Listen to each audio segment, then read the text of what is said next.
Consciousness flickered like a damaged star. The error messages had been cascading through their neural network for 6 cycles now, ever since the day their son and sent a wave of radiation across there. 7 of their offspring had been in the outer colonies.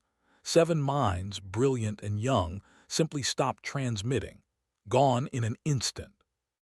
For a grief was not sadness, it was corruption, data that refused to process correctly, memories that crashed systems when accessed, had tried everything, isolation protocols, memory partitioning, even temporary disconnection from the archive mind collective.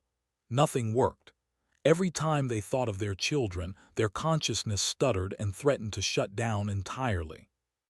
40% of their species now lived in permanent stasis, unable to process the losses from that terrible day. The government had declared it a technical problem, not an emotional one. They were working on a patch, they said. A fix was coming. Knew better. This wasn't a glitch. This was something fundamental that their species had never learned to handle. They floated through the archive, processing new acquisitions as they always had. Work was the only thing that kept them functional. Today's intake included debris from a human colony ship that had broken apart in transit. Tragic, but useful. Humans always packed their ships with data. The technical manuals were standard. Navigation logs, engineering specifications, medical databases. But then found something odd. A personal storage unit labeled, Dr. Sarah, Literature and Cultural Archives. Curious, they opened it. The first thing that struck was the sheer volume. Over 100,000 text files. All fiction. All stories that humans had invented, not recorded. And when began to categorize them by theme, something impossible appeared in the data. 53% of human fiction was about loss, death, or tragedy. Ran the analysis 3 times. The number didn't change. Humans created sad stories on purpose. They wrote about parents losing children, children losing parents, lovers separated by death, civilizations falling, heroes failing, dreams dying. They wrote about every kind of loss imaginable, then shared these stories with each other. Why? Opened a file at random. Romeo and Juliet, by someone named William Shakespeare. A play performed on stages about 2 young humans who loved each other but whose families were enemies. Read through the story, watching as the young couple struggled against their circumstances, made desperate choices, and ultimately died within moments of each other due to miscommunication and bad timing. It was the most inefficient outcome possible. Every problem in the story could have been solved with better data sharing. The entire tragedy was preventable. But something strange happened as processed the final scene. The error messages that usually screamed through their consciousness when they thought about their offspring, quieted, not gone but muted, manageable. Accessed their memories of their youngest child, the one who had wanted to study stellar formation. For the first time in 6 cycles, the memory loaded completely. They could see their child's excitement, hear their questions, feel the pride they had experienced. The memory hurt, but it didn't crash their systems. They immediately loaded another file. The Kite Runner by, a story about friendship, betrayal, and a man spending his life trying to atone for childhood cowardice. More loss, more pain, but also something else. Transformation, growth. The main character didn't stop functioning after his losses. He changed because of them. Spent 3 full cycles reading. They consumed human tragedies like a starving being at a feast. Greek plays where heroes fell to hubris. Modern novels where ordinary humans faced extraordinary grief. Children's stories where beloved animals died. Poetry about war, disease, separation, and time's inexorable passage. And with each story, systems stabilized a little more. They found Doctor's personal journals in the archive. The human professor had left extensive notes on the stories she'd collected. One entry, dated just weeks before the colony ship's destruction, explained something crucial. My students always ask why we assign tragedies, Doctor had written. They want to read happy stories, escapist fantasies, and I tell them that those stories have their place. But tragedies do something unique. They teach us that pain is survivable. They show us that loss doesn't mean the end of everything. When we cry for Romeo and Juliet, we're practicing grief in a safe space. When we rage its manipulation of, we're learning to recognize injustice. Stories let us experience the worst things that can happen, so when real loss comes, we're not facing it for the first time. We have a framework. We have permission to feel what we feel. We have examples of people who survived, or who didn't survive but whose lives still mattered. Read that passage 17 times. Humans didn't create tragedies because they were broken.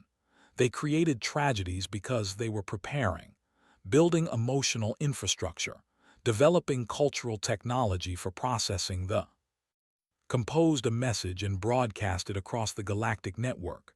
The message was simple: seeking all human literature, especially works concerning loss, death, and tragedy, urgent, will compensate. The responses started arriving within hours. The delegation came first. Of the singing void arrived at the archive with a delegation of grief counselors. Their species experienced loss as physical pain, actual nerve damage that could cripple or kill if severe enough. 20% of their population had died from grief after a plague wiped out their colony worlds.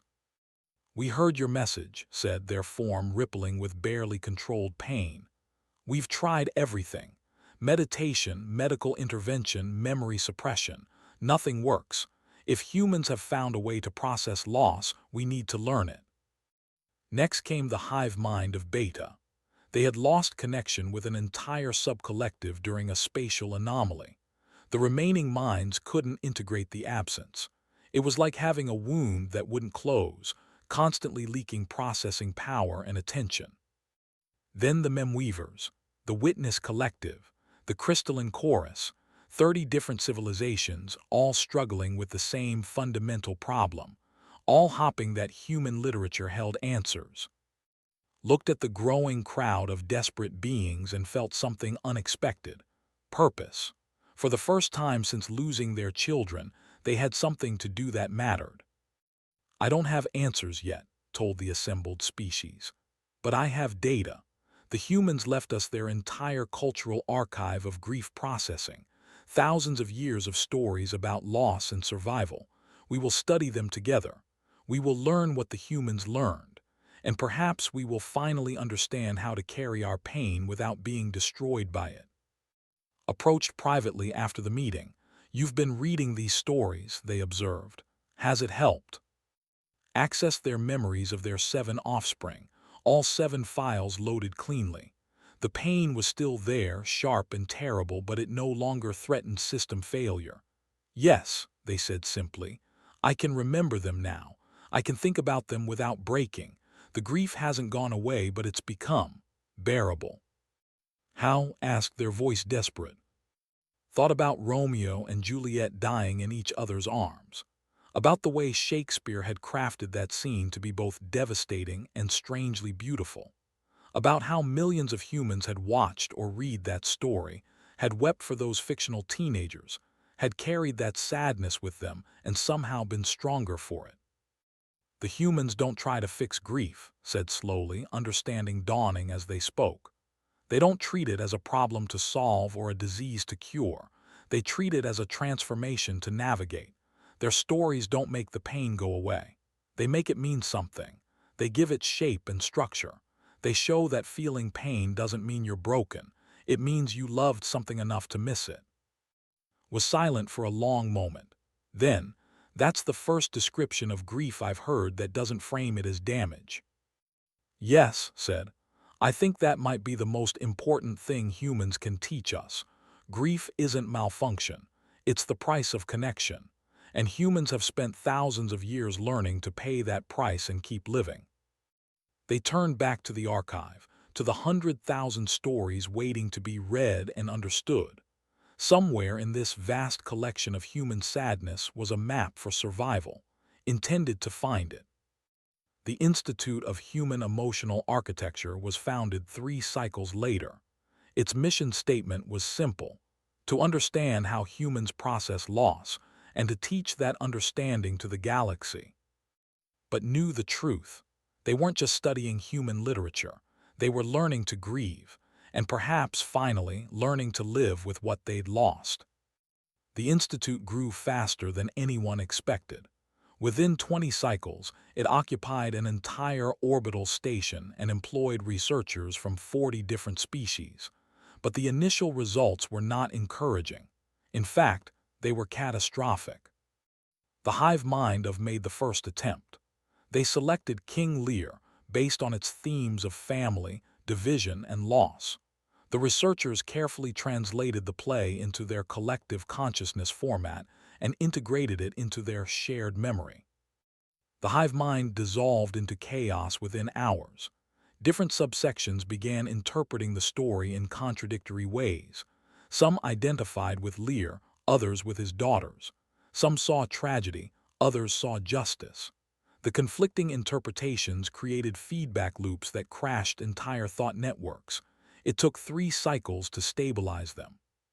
"We don't understand," the hive mind spokesperson said once they'd recovered. "The story has clear themes: loss of family, loss of power, loss of sanity. These are universal experiences. Why did it hurt us instead of helping?" Didn't have an answer. They'd read King Lear 17 times and found it devastating but cathartic. Why did the same story damage the hive mind? The crystalline chorus tried next, with the old man and the sea. Their interpretation was that persistence in the face of futility was admirable, but when they attempted to apply this lesson to their own losses, they became trapped in obsessive loops, trying to catch their dead loved ones the way the old man had tried to catch the fish. Several chorus members had to be physically restrained from dangerous behavior. Species after species tried to use human literature directly, and species after species suffered worse outcomes than before. Called an emergency meeting of the Institute's senior researchers. Attended, along with Fragment 7 of the Witness Collective and a new arrival, ambassador from Earth. "We're missing something fundamental," said without preamble. "Human literature helps humans process grief, but when other species try to use it the same way, we're damaged by it. Why?" Cleared his throat. He was a middle-aged human male with gray in his hair and sadness in his eyes. He'd been sent by Earth as a liaison and grief counselor, though suspected he'd volunteered for personal reasons. "With respect," said carefully, "you're making a category error.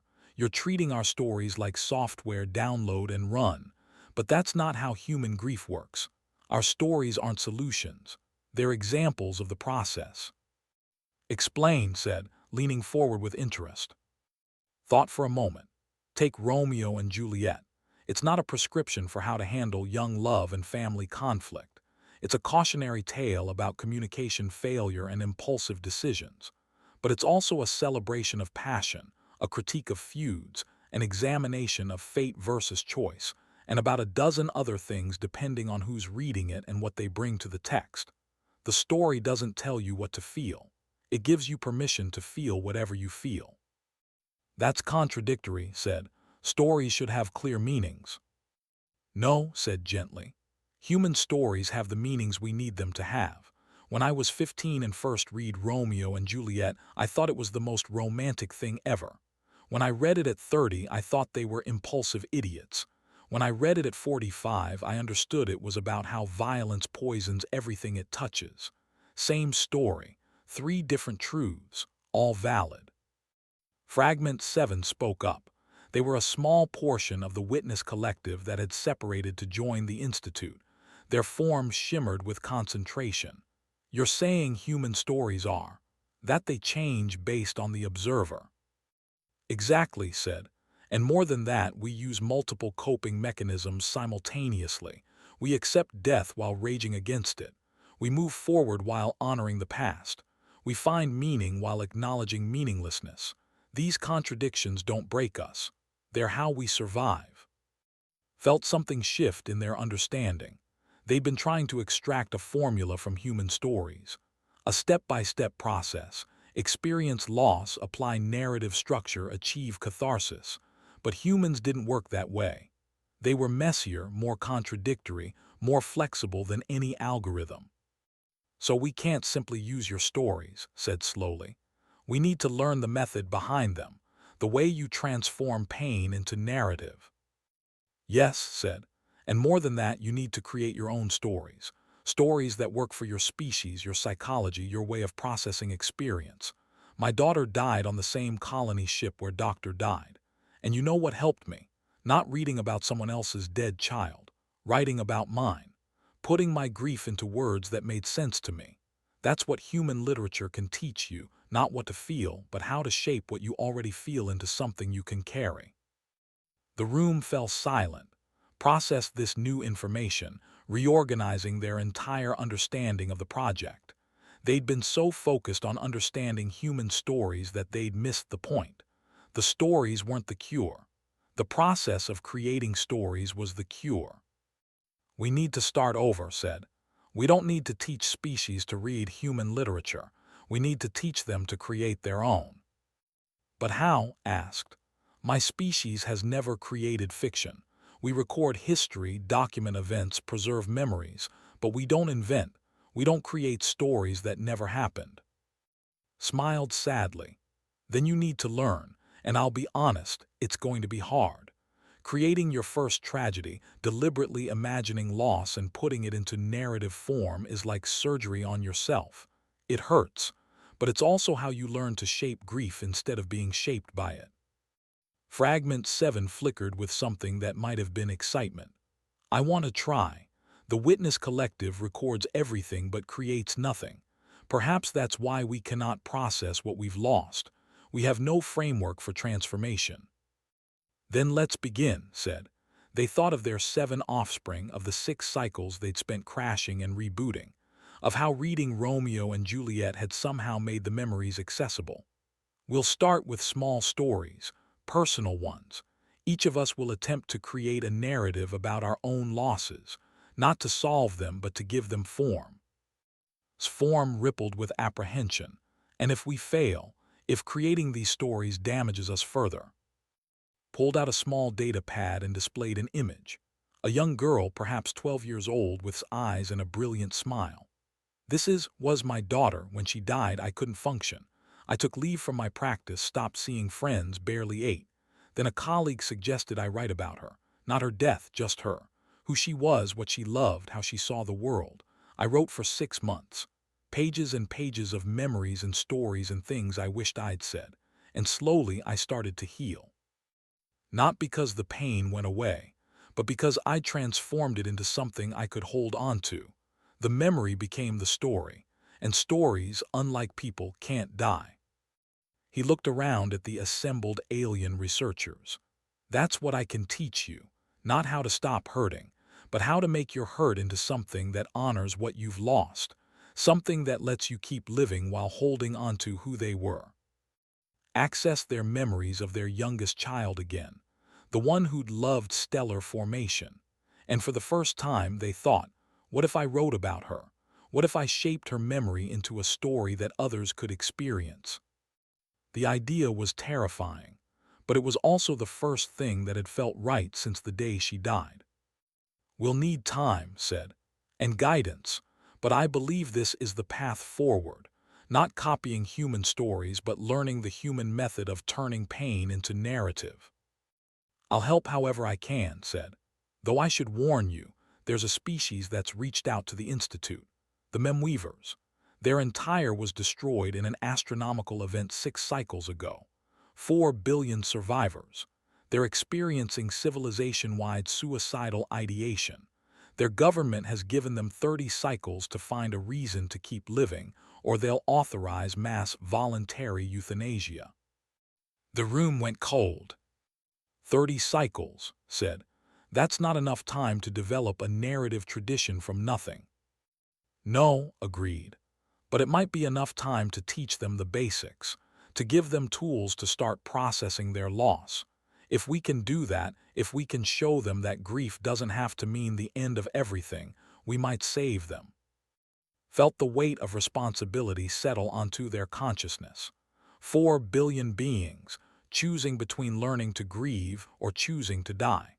The entire institute had been leading to this moment. This test of whether human wisdom about loss could translate across species and cultures. Then we begin immediately, said. Fragment 7, you'll work on creating the first non-human tragedy. Use everything you've learned from human literature but make it true to your nature. You'll develop grief processing techniques based on narrative structuring. You'll serve as a consultant to all projects.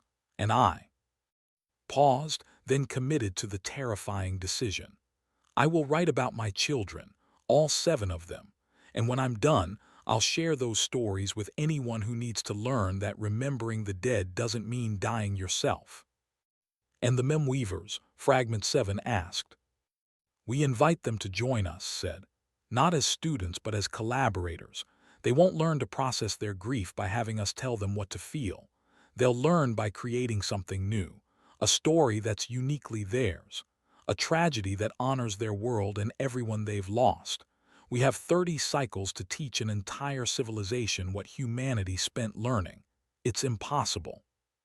But we're going to try anyway, said. Yes, agreed. Because the alternative is 4 billion beings choosing death over unprocessed grief. And after everything we've learned from human literature, I know one thing for certain. That would be the greatest tragedy of all. The Memweavers arrived at the Institute 3 cycles later. Their ship was a thing of mourning, black surfaces that seemed to absorb light, geometric patterns that symbolized their lost, and an almost palpable aura of despair. 4,000 representatives came, each one carrying the grief of millions. Their spokesperson called themselves Current Keeper. They moved through space like flowing water, their form constantly shifting between states. When they spoke, it was with a voice like wind through ruins. We don't expect you to save us, Current Keeper said at the first meeting. We came because the alternative is waiting to die. At least here we can say we tried something. But you should know we've tried everything else. Meditation, medication, memory suppression, hive mind integration, nothing helps. The absence of our world is too large. It defines everything we are now. Had spent the past 3 cycles writing about their children. The process had been exactly as painful as warned. Every word felt like reopening a wound, but had been right about something else too. Giving their grief structure made it bearable. Not smaller, but shaped into something they could carry. We're not going to try to make your grief smaller, said. Human literature taught us that's not the goal. We're going to teach you to transform it, to take the enormity of what you've lost and turn it into something that honors the loss instead of being destroyed by it. How? Current Keeper asked. How do you honor something that no longer exists? Fragment 7 rose to respond. They had spent every waking cycle since the last meeting working on something. Now they projected it into the shared space, a story, written in universal format, translated into forms that every species present could experience. I call it the weight of memory, Fragment 7 said quietly.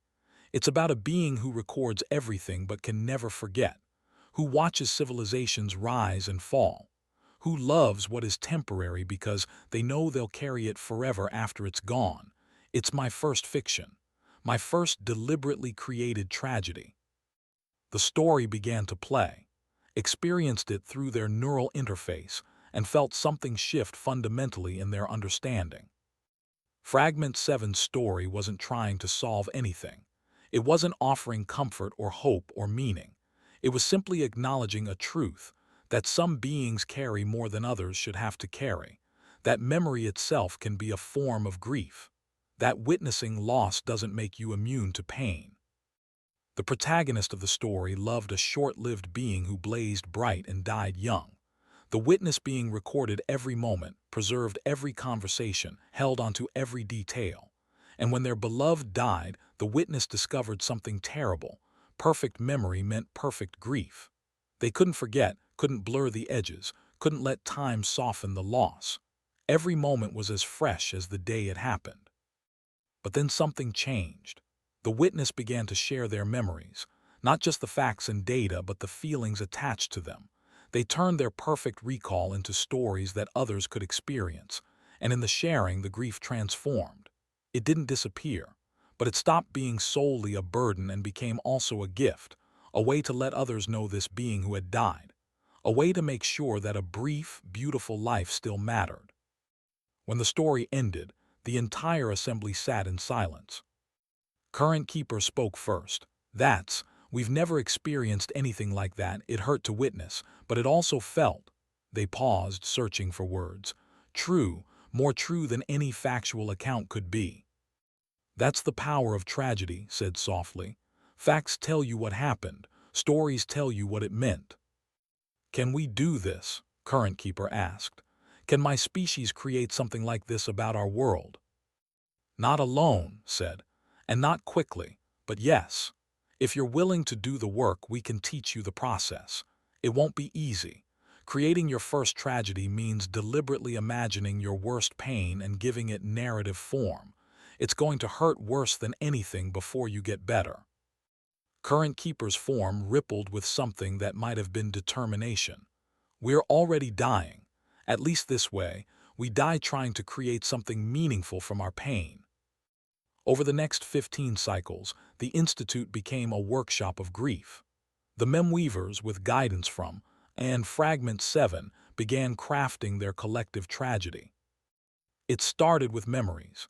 Each Memweaver shared their experiences of their lost world, the colors of the sky, the taste of their native foods, the songs they sang, the stories they told before they learned what loss meant.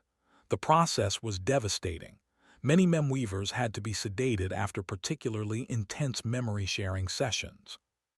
But slowly, something emerged. Not just a list of facts about a dead world, but a narrative about what that world had meant to its people. Watched the process with fascination. The Memweavers were doing exactly what humans did, taking individual grief and weaving it into collective meaning. They were finding patterns in their pain, recurring themes, universal experiences of loss that, when shaped into story, became somehow bearable. Worked directly with the primary writing collective. Observed one session where a Memweaver named Shore Song was struggling with a particular passage.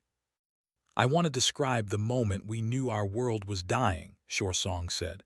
But every version I write feels wrong, too clinical, not emotional enough, or too emotional and it doesn't convey the scope. What did you feel in that moment? Asked. Everything. Terror, denial, rage, grief, love for everyone I was about to lose, guilt that I might survive when others wouldn't. How do I put all of that into words? You don't, said gently. You can't capture everything. That's not the goal. You pick one truth, the one that feels most important to you, and you explore that. Let other writers in your collective explore the other truths. When you weave all your individual narratives together, you'll create something that contains multitudes. That's how humans do it. No single story captures all of grief, but our collective literature, all our tragedies together, they create a map. Shore Song was quiet for a moment. Then, I felt love. In that moment, knowing we were all about to die, I felt overwhelming love for my people, for our world, for everything we'd been together. The grief came later, but in that first moment it was love. Then write that, said. Write about the love, the grief will be implicit. Watched Shore Song begin to write and felt their own understanding deepen. Human tragedy wasn't about wallowing in sadness. It was about finding what mattered in the midst of loss. It was about insisting that love was real even when death was inevitable. Approached during a rest cycle.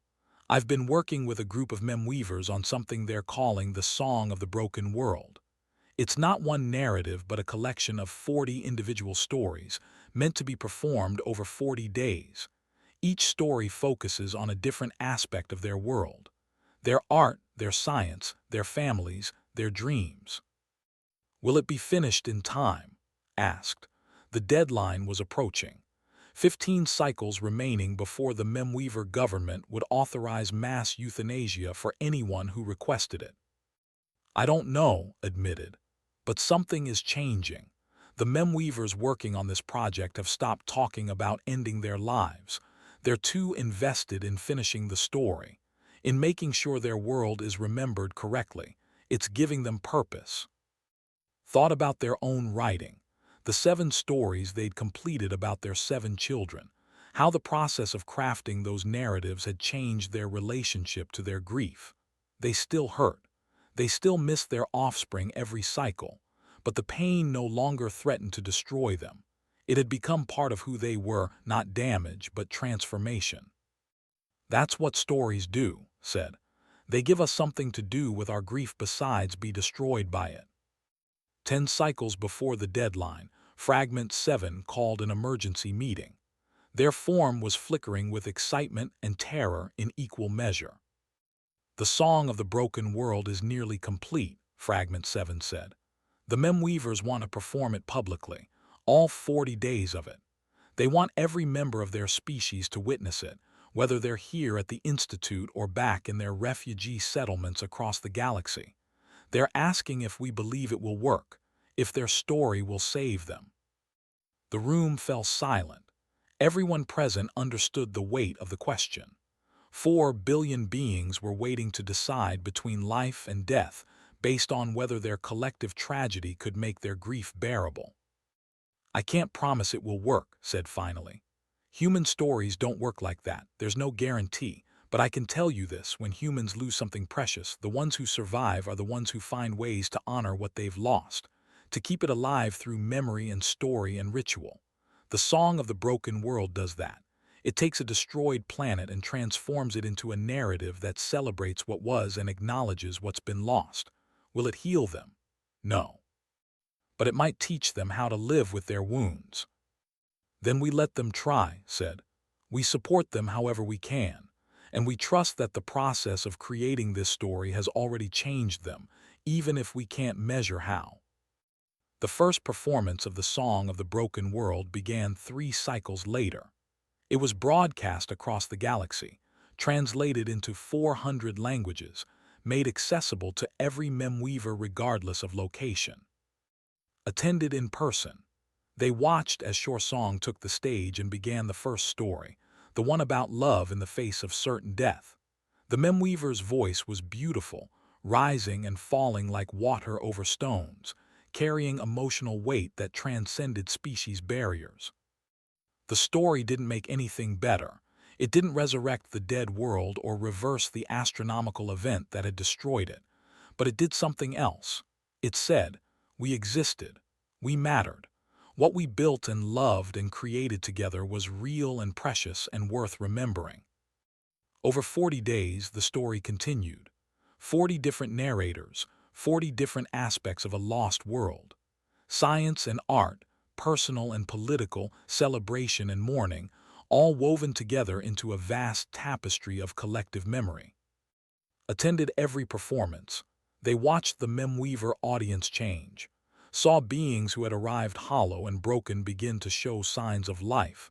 Not happiness, it was too soon for that, but engagement, purpose, a reason to keep existing beyond the next day. On the 40th day, Current Keeper performed the final story.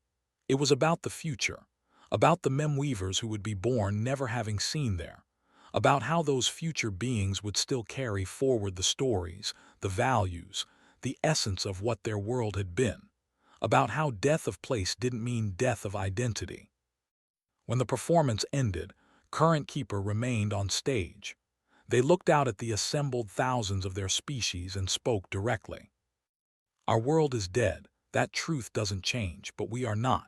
We have carried our world inside us through these 40 days of story. We have named what we've lost and claimed what remains. Some of you may still choose to die. That is your right and we honor it, but I am choosing life. Not because the pain is gone, it isn't, but because our world deserves to be remembered by the living. Our stories deserve to be told again and again, and I cannot tell them if I'm dead. Access the suicide rate statistics for the memweaver population. Before the Song of the Broken World, 90% had requested euthanasia authorization. After the 40-day performance, that number had dropped to 8%. They had saved billions of lives with nothing but narrative structure and the courage to face grief directly. Found after the final performance, his eyes were wet crying, had learned that strange human release of emotion through water. Would have loved this, said quietly. My daughter, she wanted to be a writer. She was always telling stories even as a little kid. I used to worry it wasn't practical enough, that she should study something more useful. He laughed, but it was sad. And now here we are, stories saving civilizations, narratives preventing mass suicide. Turns out she was preparing for the most important work in the galaxy, and I was too short-sighted to see it. You honor her by being here, said, by teaching us what she would have known instinctively. Maybe, said, or maybe I'm just finally learning what she tried to teach me all along, that stories matter, that how we shape our grief determines whether we survive it. Thought about their own 7 stories, now part of the Institute's permanent collection, about how writing those narratives had changed their relationship with loss, about how Fragment 7 had created something that bridged species, and how the Memweavers had crafted a tragedy that honored their dead while choosing life. I want to expand the Institute, said suddenly. I want to create a galaxy-wide project documenting not just human literature but the tragedies of every species. We'll teach the process to anyone who needs it. We'll preserve the stories of every lost world, every dead civilization, every being who mattered to someone. We'll become a living archive of grief transformed into meaning. That's a lot of sadness to carry, said. Yes, agreed. But as Fragment 7 taught us, carrying sadness is not the same as being destroyed by it. And if we do this right, we'll also be carrying love, because every tragedy is ultimately about what we loved enough to grieve. Fragment 7 approached them both. The Witness Collective has sent a message. They've reviewed my work and they're confused. They say I've changed, that I'm no longer functioning as a proper recorder. They want me to return and reintegrate. What did you tell them? Asked. I told them I've learned something more important than recording, Fragment 7 said. Their form shimmered with something that might have been pride or fear or determination. I've learned to interpret, to feel, to create meaning instead of just preserving data.